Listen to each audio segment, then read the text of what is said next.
তীব্র দাবদাহে বিপর্যস্ত জনজীবন, পানির জন্য হাহাকার চারদিক। তীব্র গরমে অতিষ্ঠ সিএনজি ড্রাইভারদের সুপেয় পানি ও ওরসালাইন বিতরণ করল কক্সবাজার জেলা অটোরিকশা, সিএনজি, টেম্পো সড়ক পরিবহন শ্রমিক ইউনিয়ন।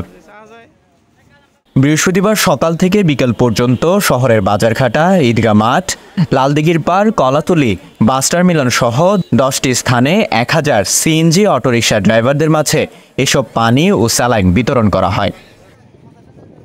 প্রচুর গরমের মধ্যে চালকদের কষ্ট হচ্ছে, 30 নাই এদের বুক ফেটে যাচ্ছে বলে এই কক্সবাজার জেলা অটোরিকশা সংগঠনের পক্ষ থেকে সব চালক ভাইদেরকে কক্সবাজার জেলা সংগঠনের সভাপতি, সাধারণ সম্পাদক, আরো অন্যান্য সদস্য বৃন্দগণ এত কষ্ট করে শ্রমিক ভাইদেরকে 30 না মেটানোর জন্য স্যালাইন আর পানি দিয়ে এদের সহযোগিতা করতেছে। আরো যদি তাপ প্রবাহ বৃদ্ধি হয়, এরা আরো অন্যান্য কিছু দিয়ে এদের সহযোগিতা করবে।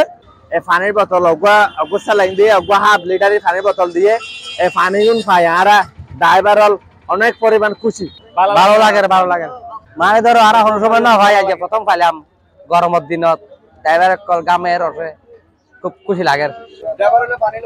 পানি আর ওসলাইন উপহার দিয়ে কি হল আর সারা দিন ভর গরমের মাঝে জার্নি করে গাড়ি চলাই, তো আর ক্লান্ত হয়ে যায়।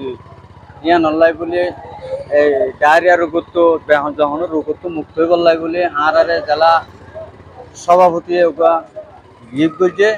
এই সময় সংগঠনের সভাপতি জালাল উদ্দিন, সাধারণ সম্পাদক নুরুল হক, সহসভাপতি নুরুল আফসার, অর্থ সম্পাদক আমানুল্লাহ, প্রচার সম্পাদক শফিকুল ইসলাম, সদস্য ইরফানুল ইসলাম খোকন সহ নেতৃবৃন্দ উপস্থিত ছিলেন। News desk, CCl.